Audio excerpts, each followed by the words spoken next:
Hello and welcome to the another video of Med academy. आज हम पढ़ने वाले हैं maladaptive behaviour of individual and group. Maladaptive behaviour से क्या समझते हैं? माल एडेप्टिव बिहेवियर मतलब किसी भी इन्वायरमेंटल सिचुएशन में अडॉप्ट नहीं कर पाना या उस सिचुएशन में ढल नहीं पाना। तो माल एडेप्टिव बिहेवियर पढ़ने से पहले एडेप्शन क्या होता है या उसका अपोजिट बोलेंगे कि जो व्यक्ति ढल सकता है वो कैसा होता है, तो आसानी हो जाएगी माल एडेप्टेशन समझने में। So what is adaptation? Adaptation is a process by which individual और group make desired changes cognitive behavioural affective in response to new environmental situation. मतलब एडेप्टेशन के अंदर एडेप्टेशन क्या है? एक प्रोसेस है जिसमें कि कोई इंडिविजुअल या फिर कोई ग्रुप, मतलब वन और more peoples make desired changes. जब कोई सिचुएशन आती है उसके अकॉर्डिंग अपने कॉग्निटिव एबिलिटीज़ में चेंजेस लाना, बिहेवियरल में चेंजेस लाना, और वो इफ़ेक्टिव होना चाहिए in response to new environmental situation. मतलब कोई भी एनवायरमेंटल सिचुएशन आ रही है, उस सिचुएशन में ढलने के लिए कॉग्निटिव बिहेवियरल और इफेक्टिव चेंजेस लाना किसी इंडिविजुअल और ग्रुप के द्वारा क्या कहलाता है? एडेप्टेशन। सो एडेप्टेशन मतलब कोई भी इंडिविजुअल या ग्रुप। इंडिविजुअल मतलब कोई सिंगल पर्सन, ग्रुप वन और मोर पीपल्स जो अपने बिहेवियर में एनवायरमेंटल सिचुएशन के अकॉर्डिंग चेंजेस ला रहे हैं, जो कि कॉग्निटिव हो सकते हैं, बिहेवियरल हो सकते हैं, और जो इफेक्टिव होंगे किसके? न्यू एनवायरमेंटल सिचुएशन को एडॉप्ट करने के लिए। Now what is mall adaptive behaviour? Adaptation में हमने देखा कि कोई भी इंडिविजुअल या कोई भी ग्रुप अपनी ग्रोथ के लिए, अपने गोल अचीवमेंट्स करने के लिए किसी भी प्रकार की जो एनवायरमेंटल सिचुएशन है, जो भी उनकी लाइफ में अलग अलग सिचुएशंस आ रहे हैं, उनसे वो अपनी कॉपिंग स्ट्रेटेजीज लगा के उसकी नॉर्मल स्टेज में वो आ जाते हैं, जिससे कि उनकी ग्रोथ और जो वो गोल अचीव करना चाहते हैं वो अचीव कर लेते हैं। बट उसके अपोजिट होगा किसमें? माल एडेप्टेशन में। माल एडेप्टेशन में क्या होगा? कोई भी इंडिविजुअल या ग्रुप की बात करें तो कैसे? ग्रुप में अगर म्यूचुअल अंडरस्टैंडिंग नहीं होगी और उनके साथ में एक दूसरे को कोऑपरेट करके नहीं चलेंगे, तो कहीं ना कहीं फेलियर्स देखने को मिलेंगे। उन जो ग्रुप का जो गोल है वो अचीव नहीं कर पाएंगे। So maladaptive behaviour actions that prevent people, ऐसे एक्शंस जो पीपल्स को रोकते हैं किन चीज़ों से? एडॉप्टिंग, एडजस्टिंग और participating in different aspects of life. मतलब लाइफ की जो अलग अलग सिचुएशंस आती है उनमें पार्टिसिपेट नहीं कर पाना या उनको एडॉप्ट नहीं कर पाना क्या कहलाता है? माल एडेप्टिव बिहेवियर। मतलब एक सिंपल सी भाषा में किसी भी सिचुएशन में जब आप उस सिचुएशन से जब आप लड़ नहीं पाते हैं या उस सिचुएशन में आप एडजस्ट नहीं कर पाते हैं, तो उसको क्या बोलेंगे? माल एडेप्टिव बिहेवियर। जिसके कारण जो ग्रोथ होगी वो क्या हो जाएगी? डिक्रीज, या ग्रोथ में प्रिवेंशन देखने को मिलेगा और व्यक्ति खुद से काम नहीं कर पाएगा, तो प्रिवेंशन ऑफ ऑटोनॉमी भी देखने को मिलेगा। माल एडेप्टेशन के कारण, माल एडेप्टेशन मतलब किसी भी सिचुएशन में एडजस्ट नहीं कर पाने के कारण स्ट्रेस देखने को मिल सकते हैं, क्राइसिस देखने को मिल सकते हैं, डिजास्टर देखने को मिल सकते हैं। मतलब 3 तरह से माल एडेप्टेशन बिहेवियर को क्लासिफाई किया गया है: stress, crisis and disaster. So maladaptive behaviour में सबसे पहले क्या देखने को मिलेगा? स्ट्रेस। स्ट्रेस किसको बोलेंगे? जब भी किसी लाइफ की सिचुएशंस आती हैं, जब भी अलग अलग सिचुएशंस आती हैं, उसके बारे में चिंता करना, उसके बारे में मेंटल टेंशन लेना। ठीक है, अलग अलग जो इजी भी हो सकती है सिचुएशंस, जो आसानी से जिसमें से कॉप अप किया जा सकता है, और कुछ डिफ़िकल्ट सिचुएशंस भी हो सकती हैं। तो उनके जो सिचुएशंस आती है उनके प्रति आप क्या रिएक्ट करते हैं, किस प्रकार उसके प्रति चिंता जाहिर करते हैं या किस प्रकार का मेंटल टेंशन लेते हैं, उसको क्या बोलते हैं? स्ट्रेस। किसी भी सिचुएशन को लेके उसके चिंता होना, स्ट्रेस, इसको नेगेटिव टर्म बोला जाता है। बट इट इज़ ऑल्सो भी पॉजिटिव, बिकॉज स्ट्रेस क्या है? अफेक्ट करता है किसको?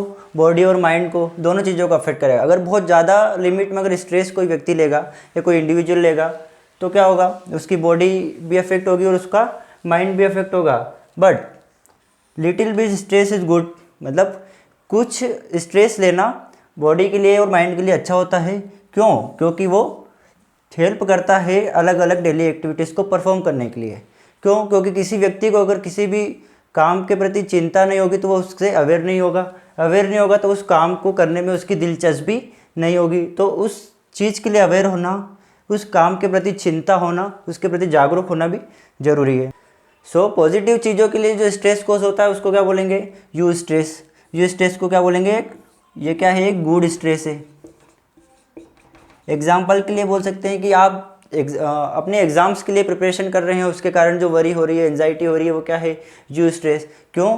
क्योंकि कहीं ना कहीं आपको उस स्ट्रेस के कारण आपको उस एग्ज़ाम में सफलताएं मिल सकती है, तो उसको क्या बोलेंगे? You stress. It is called good stress.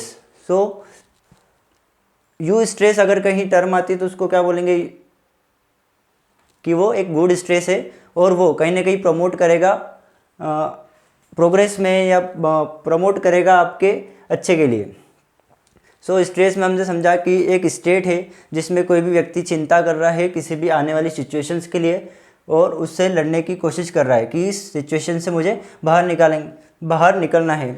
इसमें कौन कौन अफेक्ट होते हैं? बॉडी और माइंड दोनों चीज़ें अफेक्ट होती है। कुछ लिटिल बिट स्ट्रेस ज़रूरी है डेली लाइफ एक्टिविटीज़ को परफॉर्म करने के लिए। जो गुड स्ट्रेस है उसको क्या बोलते हैं? You stress. बट जब ये स्ट्रेस गुड नहीं होता है, मतलब किसी डिफ़िकल्ट सिचुएशंस की वजह से स्ट्रेस कोस हो रहा है जिसके कारण आप मेंटली कहीं ना कहीं अपने आप को असहाय या डिस्ट्रेस महसूस कर रहे हैं, उसको क्या बोलेंगे? Bad stress.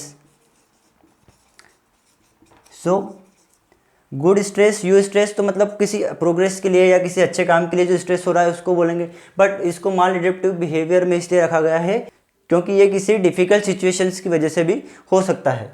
स्ट्रेस हम डिस्कस कर चुके हैं। Now what is crisis? Crisis को हम हिंदी में बोल सकते हैं संकट। शब्द में ही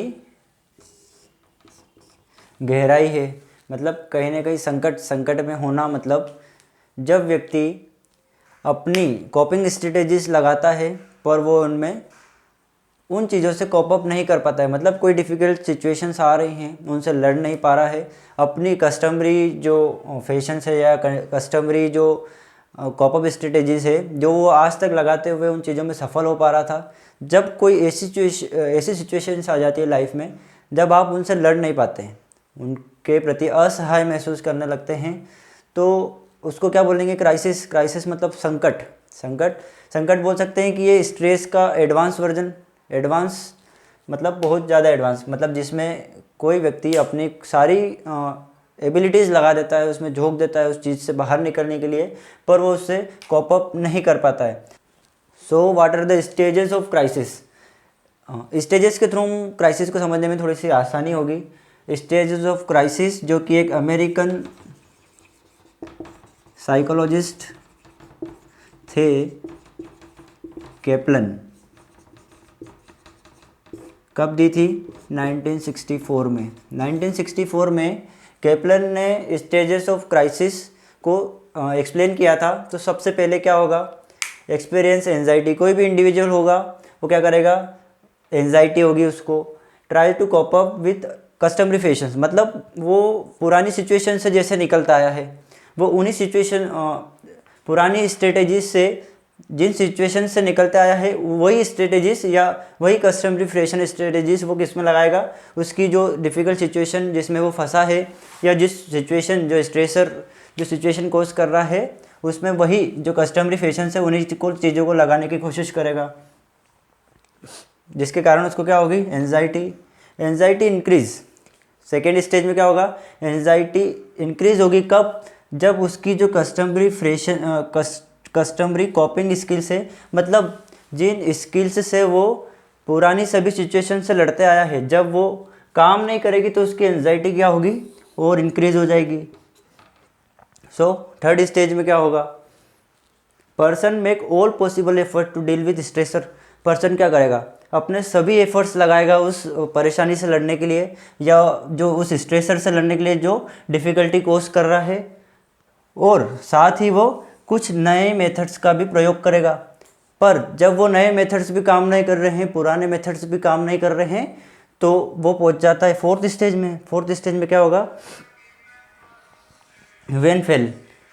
जब वो फेल होता है तो पर्सन क्या एक्सपीरियंस करता है, डिसइक्विलिब्रियम, मतलब वो कहीं ना कहीं लड़खड़ा जाता है और डिस्ट्रेस, असहाय महसूस करने लगता है। मतलब उसको ऐसा लगने, वो उस परेशानी में उलझ गया है, उस सिचुएशन से वो लड़ ही नहीं पाएगा। उसको क्या बोलेंगे, क्राइसिस या संकट।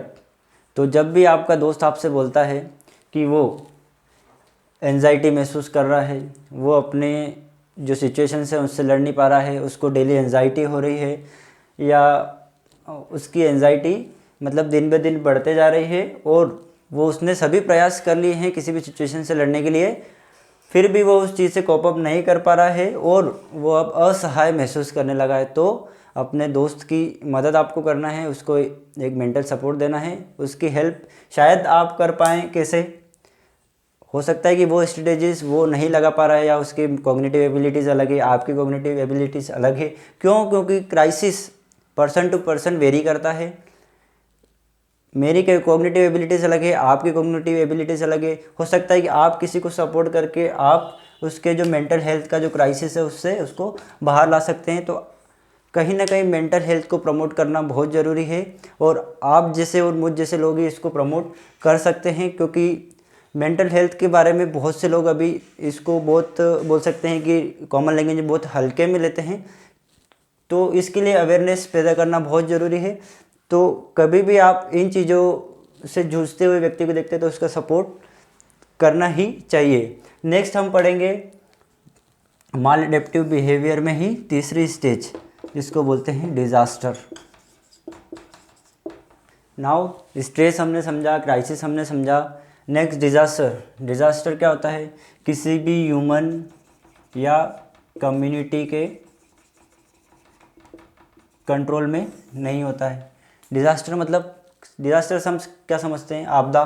तो WHO डिज़ास्टर को कैसे डिफाइन करता है कि according to WHO severe disruptions ecological and psychosocial which greatly exceed the coping capacities of the affected community. मतलब किसी भी कम्युनिटी की कॉपिंग कैपेसिटी से बहुत ज़्यादा कोई चीज़ अगर बाहर होती है, जिसमें आपके इकोलॉजिकल और साइकोसोशल फैक्टर्स आ सकते हैं, मतलब वो प्राकृतिक भी हो सकते हैं और साइकोसोशल, मतलब प्राकृतिक और साइकोसोशल दोनों चीज़ें उसमें अफेक्ट होती है, जिसके अंदर क्या होता है, सीवियर डिसरप्शन, मतलब वो बहुत ज़्यादा तरीके से उस पर उन चीज़ों पर हार्म होता है। जैसे एग्जाम्पल के लिए व्हाट आर द डिज़ास्टर्स जो देखने को मिलते हैं, वो क्या है, साइक्लोन, तूफान आ सकते हैं, बाढ़ आना, अर्थक्वेक आना, ये सब क्या है, नेचुरल डिज़ास्टर्स है, जिन पे किसी भी कम्युनिटी का या किसी भी ह्यूमन का कंट्रोल नहीं होता है।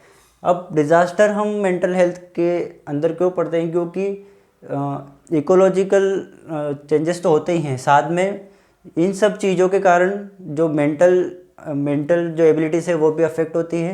कहीं ना कहीं मेंटल प्रेशर्स भी लोगों पर बढ़ता है जो इन चीज़ों से अफेक्ट होते हैं। तो क्या क्या हो गया, natural, cyclone, flood, earthquake etcetera, ये क्या है, सब नेचुरल डिज़ास्टर्स है। देन मैन मेड में क्या आएंगे, एक्सीडेंट्स हो गए, बॉम्ब ब्लास्ट और कम्युनल रियोट्स, जो दंगे होते हैं, ये सब क्या है, मैन मेड है। इन सब के कारण लोगों के पैसों का नुकसान तो होता ही है, साथ में उनके इमोशंस जो हैं वो बहुत ज़्यादा बढ़ के आते हैं, बहुत ज़्यादा गुस्सा लोगों में होता है, या बोल सकते हैं कि उनके जो मेंटल एबिलिटीज़ है, कॉग्निटिव एबिलिटीज़ है, वो इन सब चीज़ों से डील नहीं कर पाती हैं, जो कि किसी भी ह्यूमन के, इंडिविजुअल के या किसी भी कम्युनिटी के कंट्रोल में नहीं होती है। अब इस डिज़ास्टर के कारण किसी भी इंडिविजुअल के अंदर क्या चेंजेस देखने को मिल सकते हैं, उसके अंदर हो सकता है कि वो बहुत ज़्यादा अग्रेशन शो करेगा, बहुत ज़्यादा डिस्टर्ब फील कर सकता है, वो बहुत ज़्यादा असहाय महसूस कर सकता है, डिसइक्विलिब्रियम की फेस देखने को मिल सकती है। और इन सब से बचने के लिए वो सब्सटेंस एब्यूज़ कर सकता है, अल्कोहल का इंटेक बढ़ा सकता है, या अल्कोहल इंटेक करना शुरू कर सकता है, या बोल सकते हैं कि तौबे को यूज़ बढ़ा सकता है। मतलब सब्सटेंस एब्यूज़ वो करने लगेगा। क्यों? क्योंकि उसकी कॉपिंग स्ट्रेटजीज से क्या है, उसकी कॉपिंग जो कैपेसिटीज़ है उससे ये सब चीज़ें बाहर हैं, जिसके कारण वो सब्सटेंस एब्यूज़ करना चालू कर देगा, जिससे कि उसकी मेंटल हेल्थ और ज़्यादा अफेक्ट हो सकती है। ये सब चीज़ें हमने पढ़ी, स्ट्रेस, क्राइसिस, डिज़ास्टर। इसमें मेंटल हेल्थ नर्स का रोल क्या होता है? मेंटल हेल्थ नर्स का रोल होता है, जैसे मान लीजिए डिज़ास्टर हुआ है कहीं पे, तो उसमें जो भी कम्युनिटी है, जिस समुदाय है, जिस भी एरिया में हुआ है वहाँ के लोगों को साइकोलॉजिकल सपोर्ट देना, उनको सहानुभूति देना, उनकी केयर करना, उनको मेंटल ट्रीटमेंट के साथ में, मतलब उनको साइकोलॉजिकल सपोर्ट के साथ में जनरल ट्रीटमेंट भी देना, ये सब किसके फंक्शन होते हैं? मेंटल हेल्थ नर्स के। इसलिए हमने ये सब चीज़ें मेंटल हेल्थ नर्सिंग में डिस्कस की है। आई होप आपको सभी चीज़ें माल एडेप्टिव बिहेवियर, एडेप्टेशन, माल एडेप्टेशन, देन स्टेजेस और सारी चीज़ें, स्ट्रेस, क्राइसिस एंड डिज़ास्टर, सभी चीज़ें आसानी से समझ में आई होगी। फिर भी आपको कोई कन्फ्यूज़न अगर रहता है तो आप हमसे कमेंट ड्रॉप करके पूछ सकते हैं। So like, share and subscribe. Thank you.